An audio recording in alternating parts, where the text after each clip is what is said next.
checking out this video. Don't forget, like and subscribe. Hi, everybody. My name is Josh Nason. This is Josh Nason's Punch-Out here on WrestlingObserver.com. Welcome back. Look, I'm recording this intro on Monday, January 26th at 10 a.m. Eastern. And I just got done snowballing about probably a foot and a half or so, or give or take, of snow. It's freezing outside, has been for several days, will be this entire week. A lot of the Northeast, the central states, even the South, friends to the North, it's cold.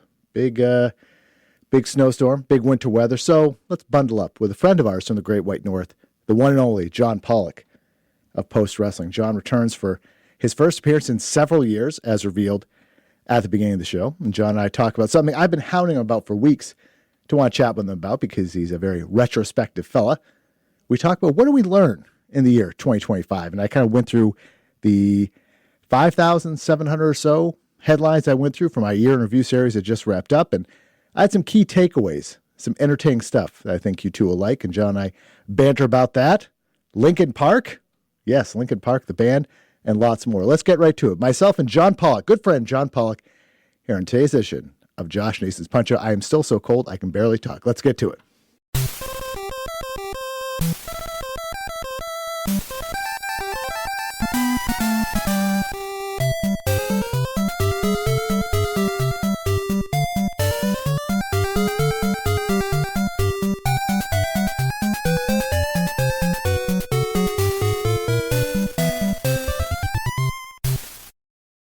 Ladies and gentlemen, he's back.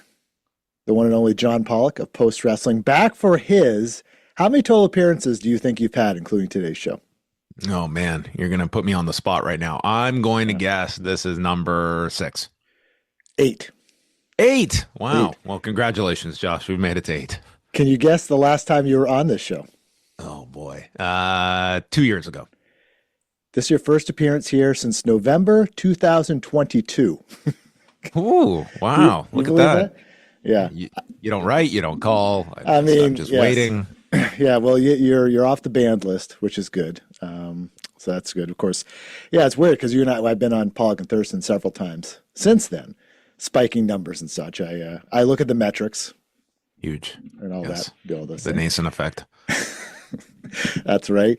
So John is on. I want to talk to John. I've been bugging him for several weeks because there's one person, really only one person I want to talk to these things about. Paul Levesque won't return my calls, so I can't talk to him. But things that we learned from the year 2025. And one of the reasons I want to talk to you about this is several reasons. One is the tremendous, awesome, one of my top 3, I think, favorite podcasts of the year is your best and worst of the previous year that you do on Post Wrestling, and it just went up last week. It is so great. I thought the audio, the first 2 minutes of the whole Rock ordeal was just they call it chef's kiss. The kids do. It's so good. You're so good at this stuff, you guys. And that was you and Way and Braden and Davey just talking about all these awards, kind of like almost like your own kind of awards in a sense, right? But I'm just putting it over because I love it so much. I wanted to tell you that. Well, thank you. It's something that was like something that we took over from when we were doing these at the Law, and kind of just expanded them to involve Braden and Davey. And yeah, it's just become like an annual show that we do. Kind of, it's our year in review and just breaking it down. I think it's 21 categories that we do them all in. And what Josh is alluding to is that we started it off with just the interesting, like, Paul Levesque, Dwayne Johnson dynamic that the clips just kind of speak for themselves right there, of just like, you put it all into context, like this all happened, this is all at our disposal, and you just put these clips together and it tells you of like the chaos that I think many observed on the outside, and that the players were pretty much telling you in their very own words, whether it be on WWE television or The Rock on Pat McAfee. Exactly. So you can listen to that on audio if you choose, or YouTube as well, which is good. You get to see at the end Way scrambling around, I think putting wires, I mean, maybe some one of the outlets needed replaced, but you could see him just kind of going around the table right in the final segment. Everyone kind of just kind of looking at him. So it's it's the warts and all, right? You kind of let people in on the story and what's going on behind the scenes. Well, you know what? Batteries can affect everyone. And I also put over your annual MMA prediction show with Errol Helwani, and that's always great too. Did it live. You didn't do it live this year, right? Because he had a problem. Or did you do it live? We did do it live Okay. this year. Yes, it was.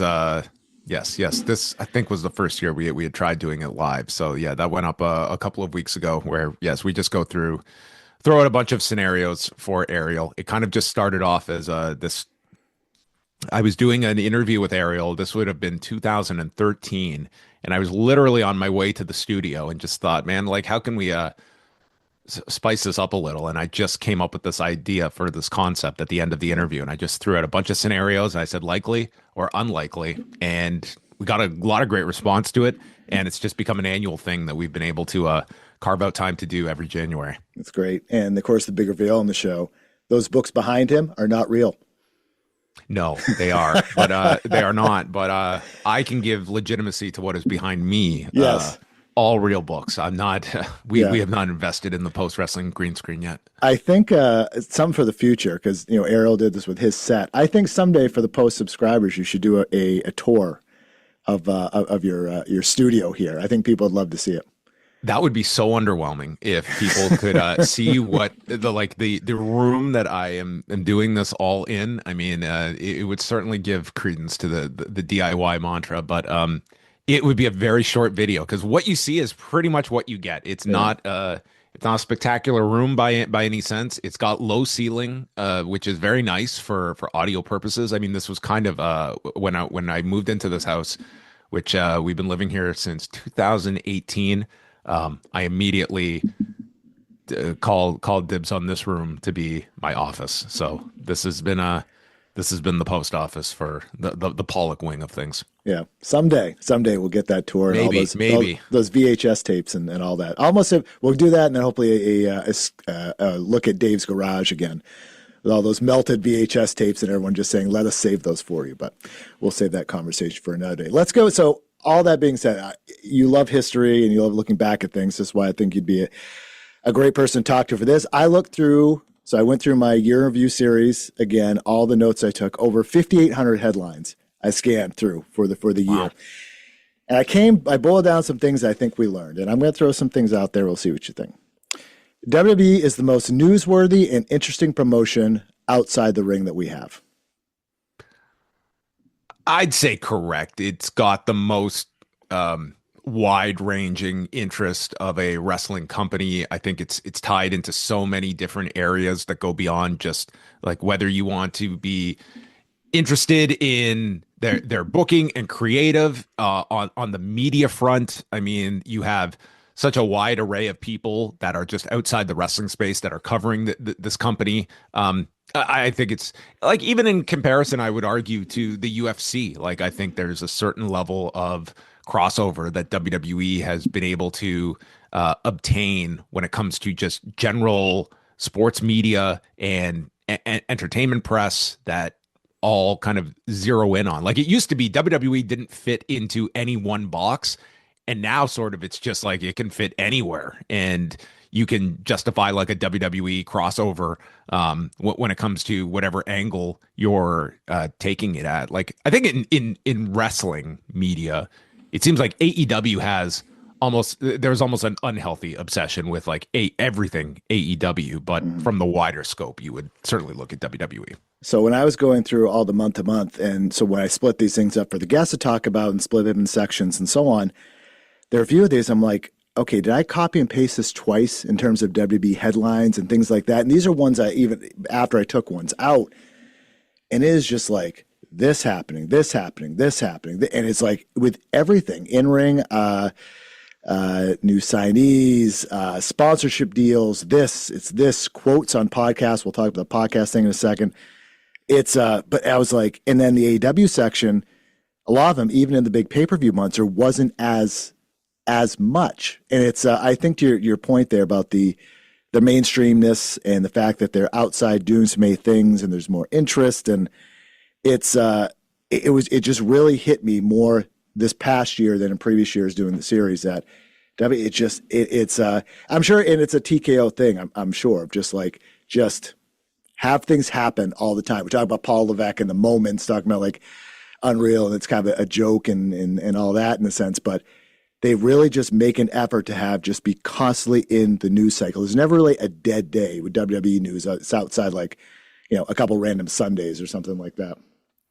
It's been able to adopt, I think, what the most successful sports leagues have been able to do. Like the NFL has become like a year long, yep, like the off season for the NBA, and is just as compelling as what's happening on the court during the season. And I think the NFL learned about this, that like we can literally promote a combine and it can become an event. And yep, that's what the level is. And while WWE, it's not apples to apples, but I mean, just look at the traction you will get when they make the decision to send a Becky Lynch onto some outlet, and the stories that will come out of that. It's just like you have this whole beast that just will attack an interview from all different angles, and you get sub stories out of the source material, and it spreads. And like you have an example like Unreal the other day. Like how much traction did you see of just all these clips and all these headlines of like,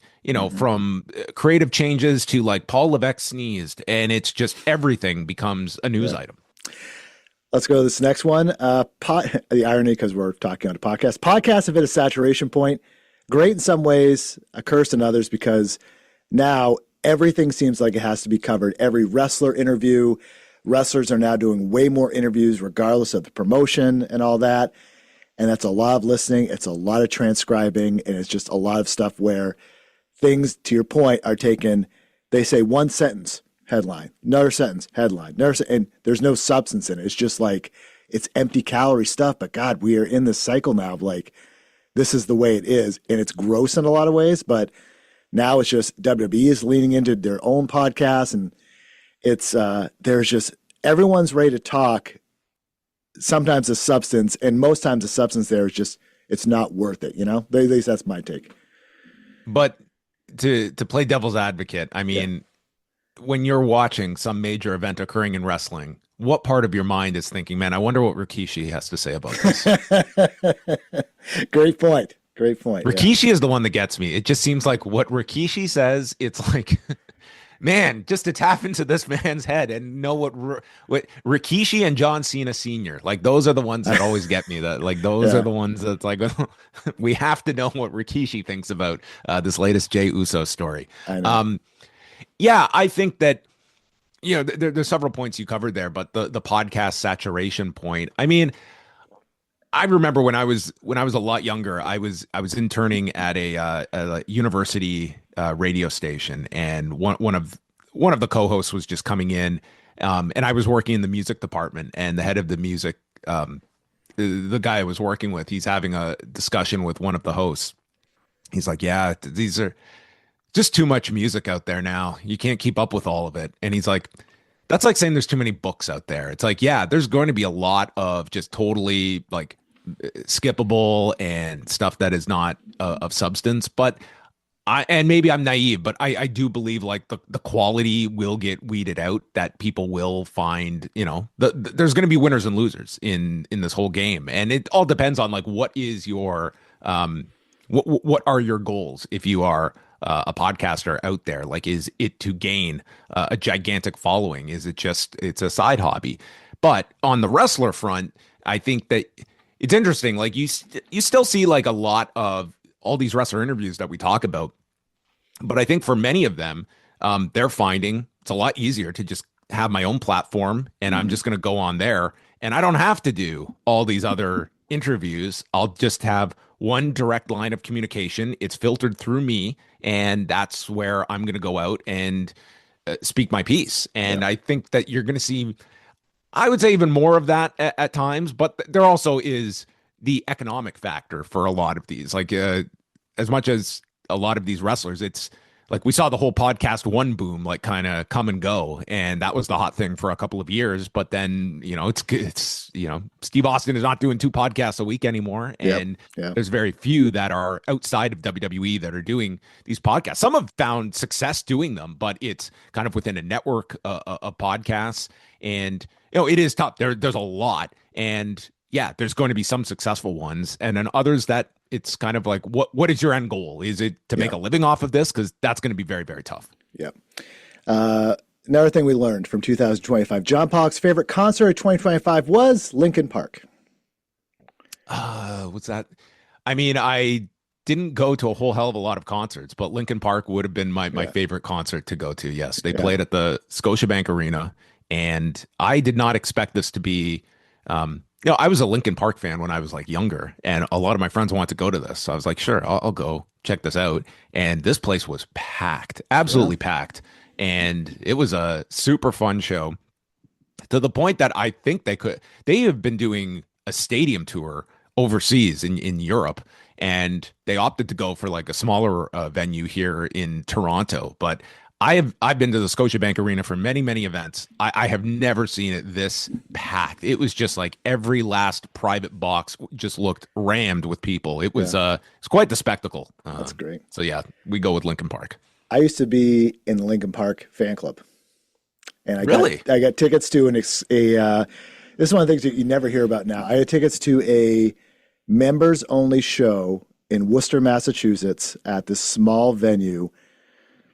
Early 2000s, I think. And I've seen them 3 times, I think. Yeah. I did not see that this last tour. We were out, but I'm very I'm curious about kind of the experience. I saw you had posted on Instagram that you went and all that. But yeah, there's it's so funny to think, like, am I going to be listening to them like 20 years from now, 30 years from now? It's crazy, but we might, it's probably like the 40th anniversary of Hybrid Theory will probably be its own, tour. Yeah, exactly. But yeah, it's I saw that. It was good. So good. Let's see. Something else we learned. We learned that to talk about something going on with The Rock, Triple H, WB, TKO, and the only way to describe the disaster was Elimination Chamber to Mania and the cover up afterward. It was just again, we talked about earlier. It's been talked about a lot. It's just, to me, it's one of the biggest stories of the year that no one believes The Rock when he says it was his time to step away. It just, nothing makes any sense with it. And it's funny because WB fans are just kind of like, whatever. But for us, we're like, it doesn't make any sense. And John Cena can say it's no big deal, which I think is its own type of like baffling thing. I understand he's saying that, but that's just an FU in a lot of ways to people that are like spending their time, and fans that are watching this and committing to it, be like, well, you just have to move on. Well, what about all the fans that were kind of invested in this moment? And they said, we had to create a moment for this one thing. If that's the case, why should we take anything seriously if we think it could just end? So clearly something happened, and I think that's a big story going ahead, is what is The Rock's association with all this, and where did it break down, and what happened? And I don't know if we'll ever find out, but something did happen here that's 100% positive. Yeah, like I think there's enough that you can look at from all of this to get at least, I think even like the average consumer of all of this can just listen. Like there's such a compunction for several of these key figures to just work it, and chiefly Dwayne Johnson and Paul Levesque. And I would challenge people to watch the Pat McAfee interview and then watch Paul Levesque sit down with Peter Rosenberg, which was quite something. And you can just take from that, like, it's all in the subtext of back and forth, and just contrast this, and it's kind of like right out there for you. Like, this is a very I don't even know what the best word is. Like, it's an odd relationship that these two have. There's definitely like a power struggle between them, and ultimately Dwayne Johnson is the higher ranking of the two, and is kind of untouchable, and can be very aggressive in that standpoint. And I think that is probably going to be something that is always going to have people's interest, because it bleeds itself onto the product, where it's like these performers that kind of have to go in and fill the holes that are left by those above them. And you got the biggest match of the year in WrestleMania being a victim of this past year. It's like an arranged marriage between two former spouses, for a former married couple or something, right? They got along at some points. They were rivals almost at some point in the divorce, and now a different thing has brought them back together. And they're kind of like, they play nice, but then something changes. And, because that's the thing. They had this long history as co-workers, but in essentially competitors, because everyone's trying to, jostle for their position and all this. And there's always a thing of like, there was always Austin, The Rock, and Triple H, and people didn't want to ever let Triple H forget he was not on that level. I'm sure that sticks with him. And he finally got in this power position. And what happens?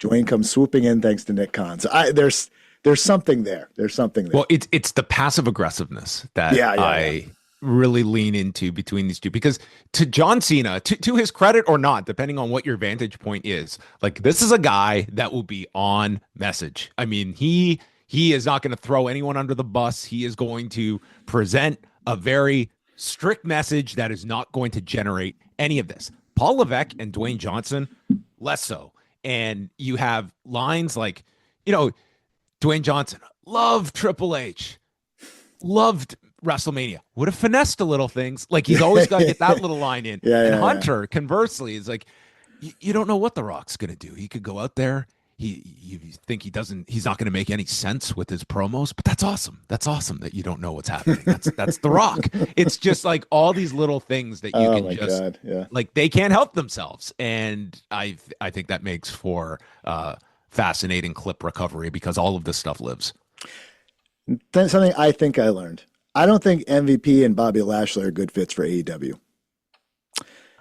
Based on some of the MVP comments about how people should sell for Bobby Lashley and Shelton Benjamin. I think Shelton Benjamin's a great fit. And there's something there. It feels like it's off. It's giving me that kind of that Malachi Black Miro vibe of just, there's something there where these guys had to be held a certain level. And I think the way that AEW is now, everyone's getting along and it's very competitive, but you got to be willing to get in the mix and do what's best. I think there's this thing of, there's something there where, and part of it, I think too, is the MVP's fascination with Dave Meltzer, in that when I was talking to Case Lowe on the November year in review series, he interviewed MVP. And he told the story in the show. He's like, we were walking out and it got uncomfortable because MVP kept talking about how much he hates Dave. And he's like, it was just a weird, like, as they're walking out the door, just, having a conversation. And I think there's something he just does not, he sees these guys at a certain point. And I think I just don't think he wants them to play. I don't know if he's willing to be like, okay, these guys should lose or do it. There's enough smoke there last year where I don't know if they're good fits. I don't know. What do you think? So I look at this from several like angles. I don't necessarily disagree with you. I think that, at its core, like, in professional wrestling, these are performers that generally, especially of these last 20 years, have minimal power in them. So when I see talent that are willing to execute and use what influence they have, I don't think that should necessarily be disregarded as a negative, because what is their specific purpose? Is it to create a harmonious environment and you're just one of the talents, or is it to further yourself? Where I will come in is that if that type of behavior is becoming detrimental to your company, that ultimately, and Tony Khan has lived through this, like, you have seen the dramatic effects that this can have on your company, that you have to be able to squash that instantly, that type of that type of power is just not going to be accepted. And with due respect, Bobby Lashley is not your game changer either. Like, this is not a case of, like, we are talking about a CM Punk here, where would AEW be dramatically impacted by the loss of Bobby Lashley. No. It would not. And at this point, like, you have to question, like, a post AEW career for Bobby Lashley. What does that look like in professional wrestling? So there's that standpoint as well. So, I mean, it's one that, like, Tony has been through this game with certain performers, and I think it's very evident when you watch, like, the angles with the Hurt Syndicate, and, like, it does stand out in a big way how well protected this group has been, to the degree that it is, like, largely puzzling when you're seeing a guy get smashed over with a chair repeatedly, and then at the pay-per-view he's completely fine 4 days later. Those types of situations that jump out at you. But yeah, like this, it can foster into something much worse. But that is a leadership issue, and I think that is, like, where it ultimately comes down to. You are going to have performers that, like, their job is to look out for themselves. It is you as the company leader that has to be able to turn that into something that is not going to disrupt your locker room or disrupt your programming either. Like, you are the one that is trying to promote all of these talents and do what is best for your company, and that is going to be a challenge when you have performers that are going to have that belief of themselves and feel that they have that power to wield. Yep. Next one, big meaty one. I'm not sure TKO is good for WWE. They're great for business, the spectacle. Mark Shapiro quotes all day long. We've all heard the same stuff. There's not a soul there anymore. And I give some examples. New Orleans getting the rug pulled out from under them for WrestleMania. The constant talk about ticket prices. And I don't fault them too much because fans are paying for it, secondary market or primary. So until demand stops dropping, I can see them doing this. Weird sponsorships like the Aries one with the electromagnetic things. They had a breath mint one they did, and all these other random ones, which, they're trying to extract every single drop they can.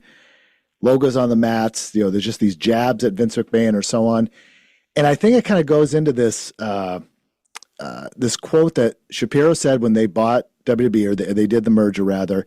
He kept saying that they're going to run the UFC playbook. And I heard that, and I didn't really take to heart what it meant. This year showed me what it meant. And it's make a figurehead that's not a wrestler, a bald white guy, Triple H, to Dana White, right? Have him start doing talks with influencers and eschew, traditional media, and just sell the shit out of everything and squeeze everything you can, and bigger moments and so on and so forth. And I think they're good for the business, but I think I said this before, if we can just put the terrible Vince stuff aside for a second, just for the wrestling end of things, he wouldn't have screwed over New Orleans, and he wouldn't have, there was a certain code he adhered to. He believed in house shows and things like that.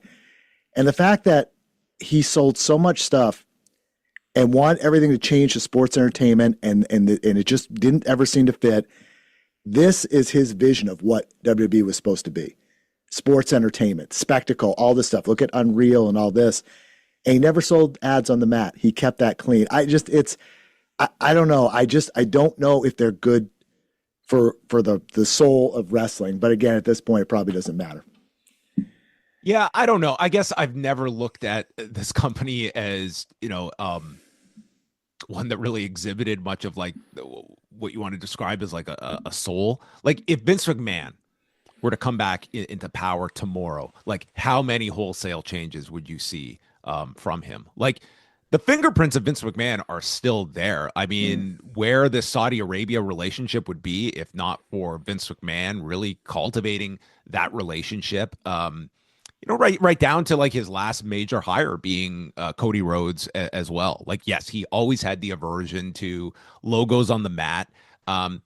It's definitely, it's an eyesore to people. I don't know if it's necessarily there's one specific aspect that you're looking at that is directly turning people off of the product. Like, I don't think logos is going to be the point of no return for people, but there are certainly aspects of it. I think if WWE was leaning much more heavily, much like the UFC, towards the Trump administration. I think that would be a turnoff point for wrestling fans, where instead it's, it's been an enhancement for a lot of MMA fans. Like that is you are playing to that base.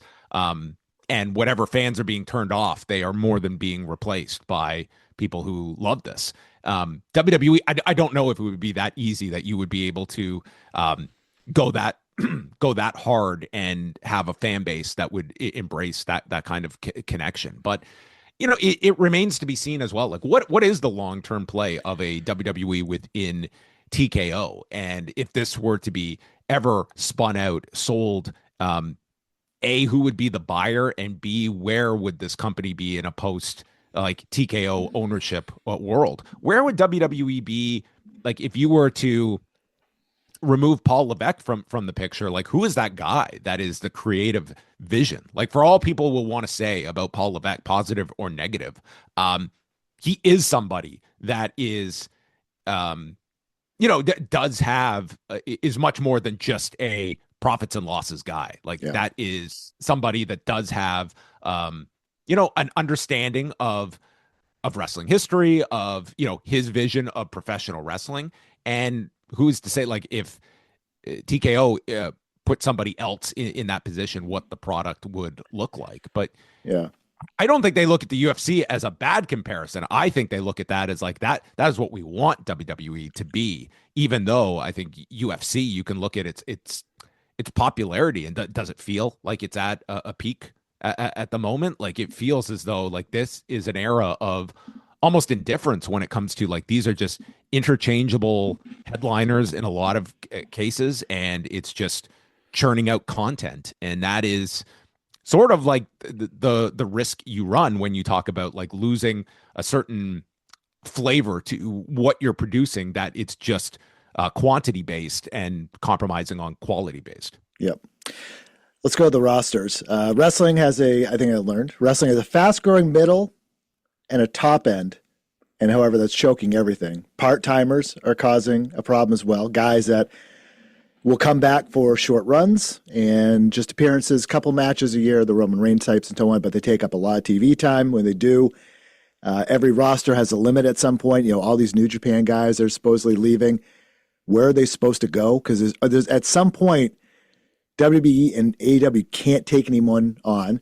TNA is essentially part of WBE, and they have not shown any propensity to be bringing on, I would say, interesting talents. It's all old WBE cast-offs and people that are just kind of like more entertainment than actual in-ring.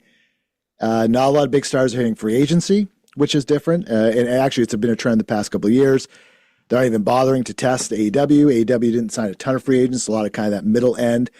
And again, older guys are just not leaving. And I think it's a lot of less ring time is needed. I mean, Cody Rhodes went from over 100 matches a year ago in 2024 to like 30 some odd matches this past year, do the house shows and all that.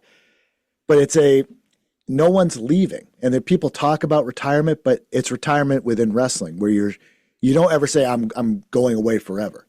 It's not the Cena thing where you're going to disappear, The Rock or something like that. Even those guys came back. And I think there's this, people keep adding, so it's growing this middle class, but you're going to see a lot of people that are taking more time off. That's going to become regular, both WB and AEW. Part of it is just people are going to have absences swapped in and out. I think it's going to hurt the consistency. And again, that upper level, I mean, you look at that WrestleMania 42 poster, the guys when they came out, it is all 40-year-olds, Triple H and Paul Heyman. No one there under the age of like 40. It's crazy. And it's just, it really hit this year of just, there's a roster glut, and I don't know if it's a bubble it's going to burst, but it's going to force us in a new reality in terms of how often we see people.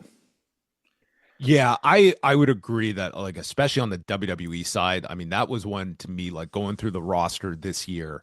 And part of this is that, this is not the early 90s when, hitting 40, and that was kind of like you're hitting your physical limit of what can be expected. Like, that was typically like the cutoff age for Vince when he was done with Hogan, when, you know, when Brett left the company, is like 40 used to be like that magic number. And we're seeing plenty of performers that can perform at a very high level into their 40s. But that's the point you're making here, is that we're seeing all these call ups. There's all these signings at the NXT level from the ID program, but you aren't creating new spots on top. You're just like bringing people in at the bottom level, and it's just becoming a very crowded roster, and it's becoming an older roster. Like we are talking here in the middle of January, and is it conceivable that within several months that additions to the roster could include Chris Jericho, Brie Bella, you've just brought in a Matt Cardona, and it's nothing against any of these individual performers, but it demonstrates a larger theme, and that is like this roster that, like, what is the function of a Matt Cardona, and is that going to affect your Javon Evans and your Obafemis and all these other performers that, again, even with all these hours of television, like, we can see the lack of ability to get just screen time for some of these people, like the Motor City Machine Guns, Street Profits. Like, these guys are on the side of a milk carton at the moment, and it is a roster that's getting a lot older. And sometimes, like, everyone will say the right thing about, like, it's all about creating new stars. But that can be very difficult, and it's a lot easier to just get someone that's got enough of a name that can come in, and it saves us a lot of work. And these guys can continue wrestling, especially on this limited schedule. And this limited schedule, it's going to allow a lot of these 45-year-olds to continue, because it's a lot less taxing, and you're making more money than ever. So there's no incentive to be slowing down. It's the AJ Styles of the world. Like, that's going to be the exception and not the rule. Exactly. Let's go to another big one I have. I think that Netflix is a better partner to WWE than WBD is to AEW. I think that there is, and a few reasons for that. I think there is, it kind of goes that being out there type thing. There is little to no interaction from any other WBD property on AEW TV. It exists. They have the, as lame as the Stranger Things tie-in was on Raw, when no one appeared there, which is, it just makes wrestling look so bad. AEW has done these, like the Shark Weeks, and they did a House of the Dragon thing last year or 2 years ago.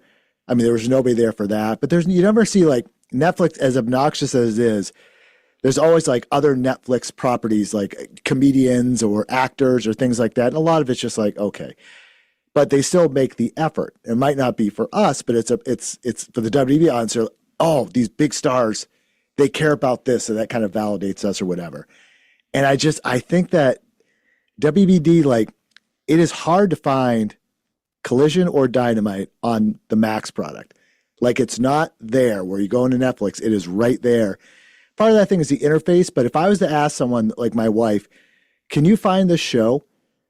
It's on live right now. I don't know if she could find it without having to go through a few hoops. Like, it's just not prevalent. And I don't know. I think there's, in terms of cross promotion, things like that, I mean, it's an important couple of years. I don't see the effort made on the WBD side to really integrate AEW into, like, their high end and kind of mix and say, this is one of our top properties, where Netflix is like, WWE is, and we're leaning into it. And maybe it's just a cool factor. They're like, it's easier to do that. I don't know. It's just something I know. So a lot of these headlines and things I kind of noticed this year. That's my take. Yeah, I mean, I'll kind of defer to you, like, not having access to HBO Max, of sort of just like the AEW like representation on there. Like, I'm exposed to the program itself. And I guess you're right. Like, I think Netflix uses Raw more of a tool to promote, various Netflix personalities to a degree. Like, they certainly look at WWE as, I think, I wouldn't say the luster has worn off. I think it's lessened naturally over the past year, but I think it's still, it's a sizable property for Netflix. It's the only live weekly programming that they have. Like, they're kind of it's a very unique property that Netflix has gotten into, of something that is week to week storytelling that is recurring. That's kind of in that sweet spot of, scripted entertainment and live sports. And with with WBD, I mean, they've certainly committed like dollars wise. The question is going to be these next couple of years are going to be there's just so many different ways that this can all pan out and where AEW is going to fall on the priority list and its importance, like what the level of engagement it truly is on HBO Max, both for the shows, for the pay-per-views, and if AEW is considered a valuable enough property that whenever everything shakes out with WBD, what kind of footing AEW is sitting on. And I guess you can look at right now, like, does it feel like it is this golden property of WBD? No. But is it important enough that it is going to be a significant part of the portfolio of its ownership, whatever it ends up being? I mean, that's going to be one of the major stories of the next 2 to 3 years. Next one. I think that TKO leadership, or perhaps WB leadership, have heard the cries of, say, Triple H being perhaps not so forgiving to a certain race, being African Americans. As far as like putting them on main events and so on and so forth. I say that because they have made a big push of these call-ups for more people of color and minorities to get on TV and called up. Obafemi, Javon Evans, Trick Williams, Lash Legend. I'm sure there's a few others. It seems like they're really leaning into being more diverse, and I think that's great. I think it speaks to the audience more, and that it is a very diverse audience. I would assume that they have. I don't know, but in terms of pop culture and things that they cross over to, you want to be more inclusive, and there are people like me, and so on. They certainly have ways to go with that. But I just noticed in these call-ups, I think they're really. It seems they've really made an effort to be more modern and seem kind of cool and things like that. And these talents that are coming up, I think they potentially, given the glut we just talked about before, they have potential to make a lot of impact, especially a guy like Obafemi, but even Trick and they put right in the mix and so on. I just wonder if there was a call within we need to be a little bit more diverse for the future. And we're seeing that kind of happen before our eyes. Well, I mean, it's really going to play itself out with the examples you cite, like with Obafemi, Trick Williams, and Javon Evans. There is no reason either of those, or any of those three, should not have an extreme like ceiling on the main roster. They all come with their unique talents. Like Trick is like the personality side, and his promos are top level. And his work has improved quite a bit. Like when you look at where he started out at to where he's now, I don't even think he's a finished product yet, but he can more than satisfy, I think, at the main roster level. I think Obafemi he kind of feels like they are slotting him at the top of that heap. Like they're doing a lot to really build up his arrival. And Javon Evans, I think, is someone that could very well be like their next Jeff Hardy if they wanted to. He's somebody that just has such a unique charisma about him, tremendous performer. Like you have a lot to work with these three, and it's been a valid criticism levied toward Paul Levesque. And it's interesting because in contrast, I think NXT has been the complete opposite, where that has become a very, very diverse show that has produced a lot of talents, and I think you have seen that under Shawn Michaels. And when we talk about like creative, like I don't think a Shawn Michaels would be I just like, again, as we talk about, like if there were to be a successor to Paul Levesque, I just think that would be too much for a Shawn Michaels to take over at this stage of his life. But I think, he is someone that has, I think, assimilated very, very well to this role, overseeing NXT and being that bridge from that black and gold era to what it is now. That is, it's not the black and gold era, but it's something that has been able to at least craft an identity and served its function of, getting talents ready for the main roster. And they're pretty much taking them all at once right now. Yeah. There's no reason that in 5 years, those three guys can't be at what I call the table shot, the WrestleMania 42 table shot I was talking about, all the old guys sitting around. There's no reason those three guys can't be at the table. I think if they play their cards right, That should be the. Oh, I see what you did there. Yeah. There you go. I didn't even intend to do that, but I'll take credit for it anyway. Yeah. What are the odds? At least 3/4 of this table are represented at WrestleMania 48. I'm going to guess probably most of them. Yeah. Yeah. In terms of the current guys, yeah, I'm going to guess Punk and Reigns, and who knows, Cody. All right, let me. I know we got a few minutes left. Let me go quick through these, and if any of them catch your fancy, let me know. Sure. Titles and factions. That's so many titles, so many factions. It's the antidote for roster glut, right? Give people something to do and something to align with, and give them a reason to be on TV. Again, we've had to come to grips with talents disappearing, inconsistency with appearances. That goes across the board.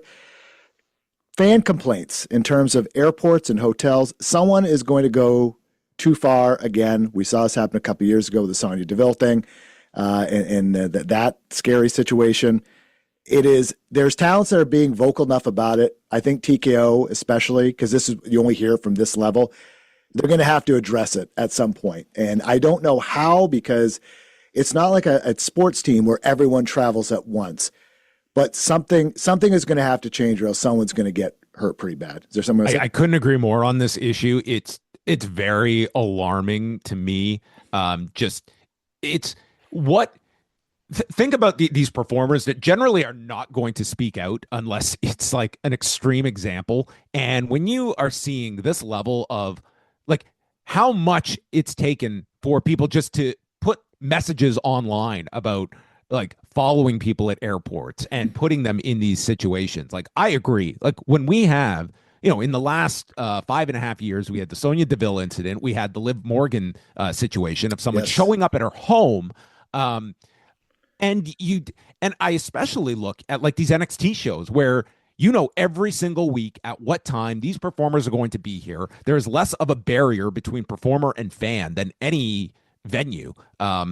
It's very concerning, and I think this is one where you have to be proactive and get ahead of things, because God forbid something horrible happened.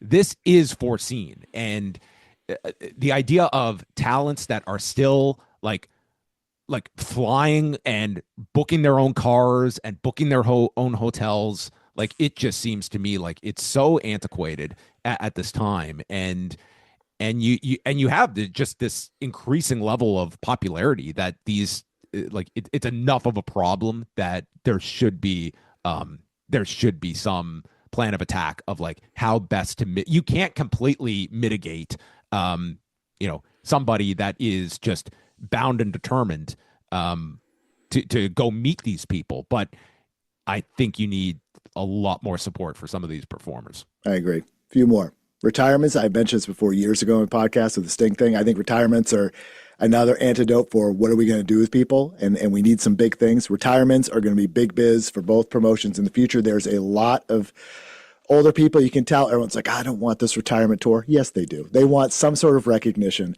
and I think it's going to be a big thing in the years ahead. The race is on to be part of leadership within WWE. You mentioned earlier, Cody's positioning himself. CM Punk wants to take over NXT. Seth Rollins wants to be a producer, all this stuff. These guys are not going to go away. And I think there's going to be the current group that's like, we're not ready to retire yet. The Bruce Pritchard type, the people sitting around the table at Unreal, at the writers' table and so on. Everyone's going to position themselves. I think that's something fascinating to see play out. Other things to learn. Jim Ross needs help.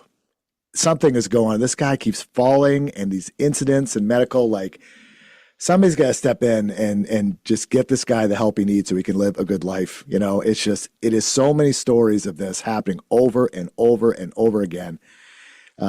Something needs to happen there, or else something bad's going to happen.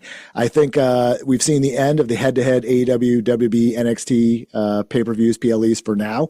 We'll see what happens, but I think the aggressive nature before, I don't think we're going to see that this much in the year ahead based on kind of what happened. I think this is going to go in spurts. I think there will be a cooling off period that we're in the midst of, but I do feel it will resurface at some point. At some point, I agree. We still don't know what the purpose of WWE ID is and whether it's working. Either Cody Rhodes or CM Punk is going to break the NDA, and probably Cody Rhodes. I think Cody is definitely going to do that, especially if this book happens. AAA is going to be turned out to be one of WWE's best purchases.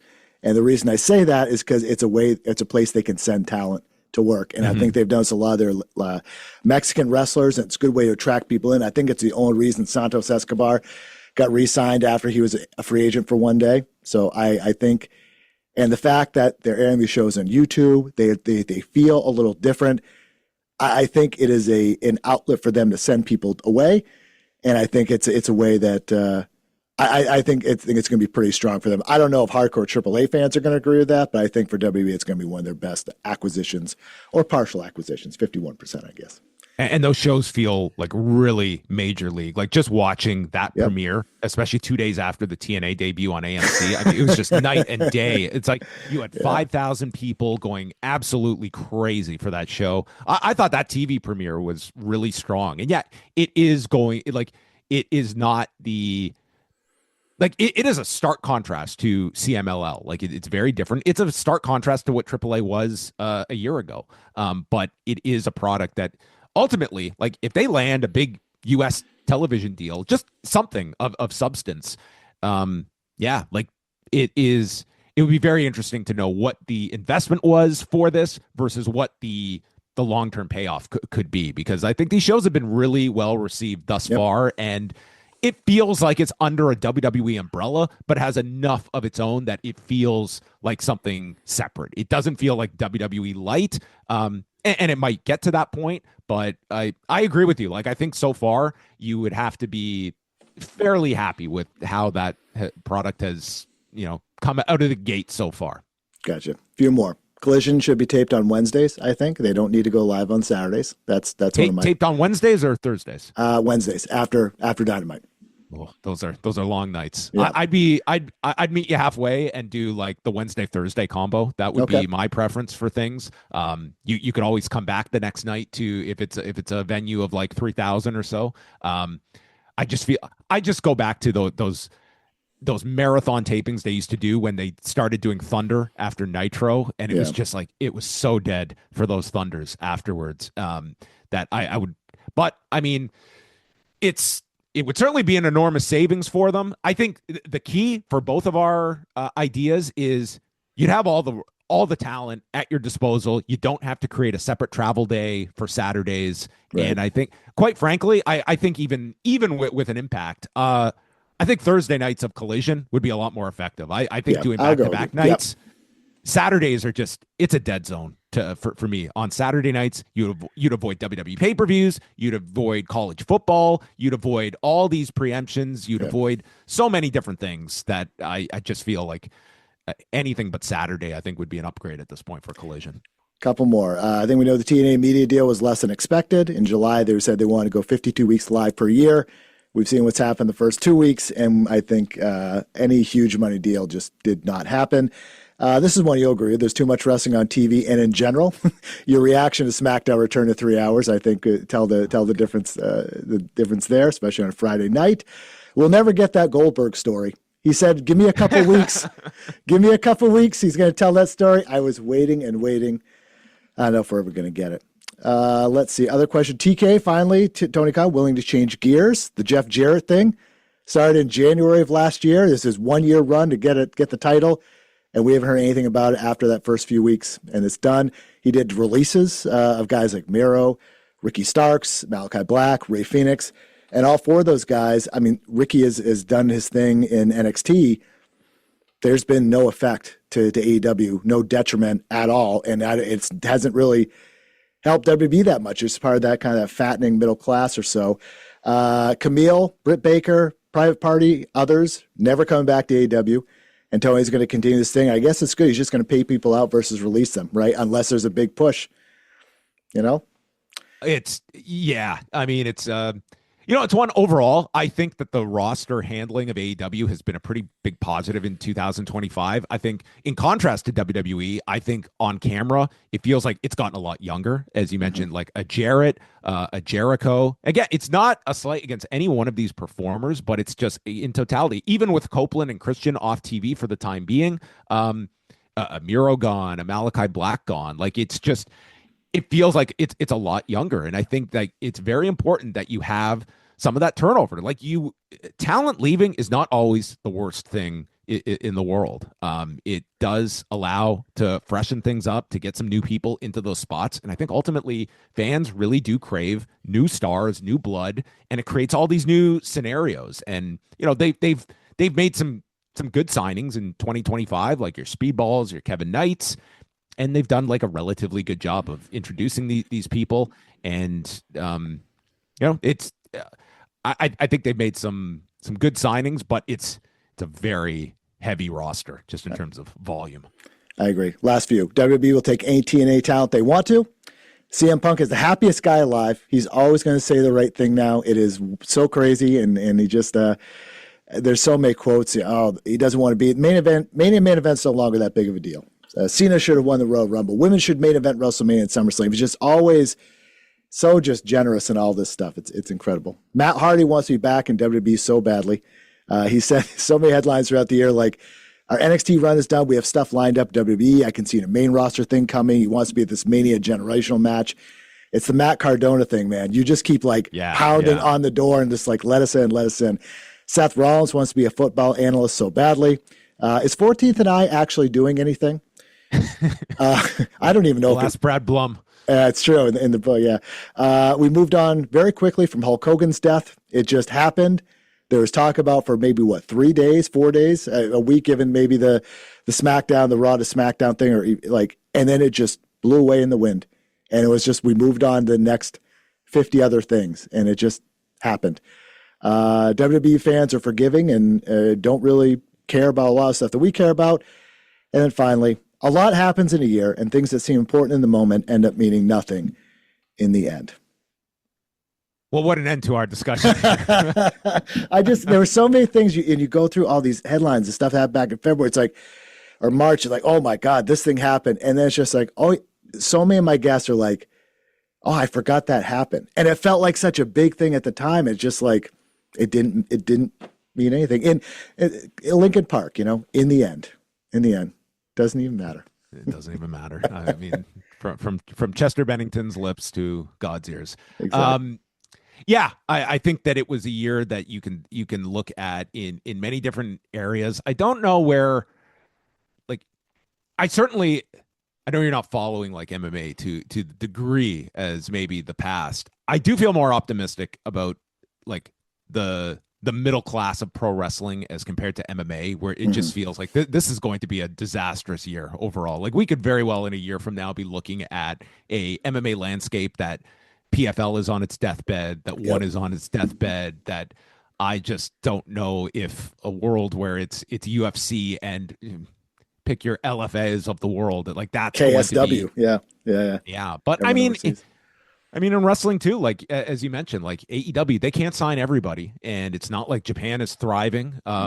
Mexico is thriving, but I mean, that's not going, their MO is not going to be signing ex-WWE guys to come in. It's they've got their own system in place, and it's working. And the great. Partnerships, right? They can bring in people as they need to, so they don't need to sign new people, Exactly. And it's if you find it's we were talking about at the time this week, obviously by now everyone sees Trey Miguel goes back to TNA, but in a scenario where had TNA made the decision, hey, you left here, the door is not open to come back. Where does a Trey Miguel go after that? You're a shutout of AEW, and and let's say a TNA was not interested in him, he's probably not going to WWE would be your only option. And for the people that are not of interest to the big two, it's a really tough go of things. GCW, they chug along, but it's that's not going to sustain you full time.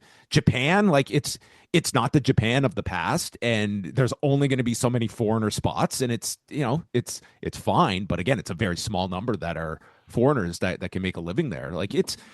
It is tough in this industry, outside of the big two. The opposite being that AEW has created a lot more full-time spots and people that can make great money there, but that's not going to cover everybody, and there has been definitely a downstream effect on your post AEW of the independents and other places, and that's sort of the give and take of having this number two operation.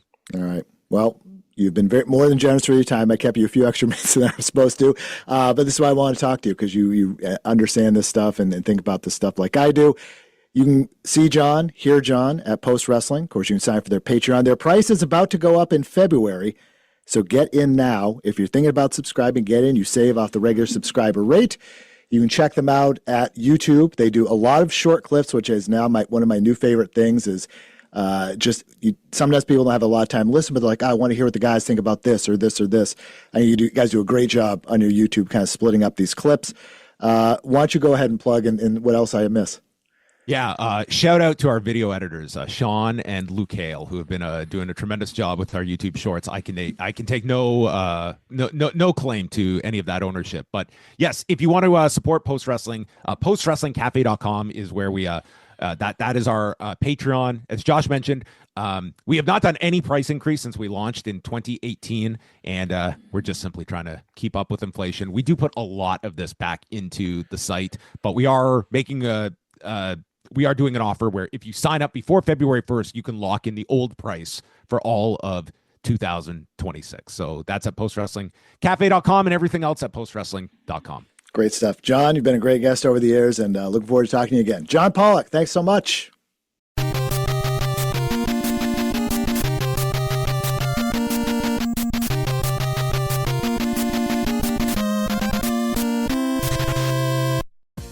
Have you grabbed your F4WOnline.com shirt yet? Well, we got a bunch of them. They're up in the store right now. F4WOnline.com/shirts. You can grab your -5 stars shirt, your Dave Meltzer Wrestling Observer shirts, even the brand new After Dark Radio shirt. You love Granny? We have Granny's Gang shirts. Have you ever won a shoot battle royal? Probably not, but you can tell people you did. So check out the store, all of these great shirts and more. It's through Pro Wrestling Tees, F4WOnline.com/shirts. That's F4WOnline.com/shirts.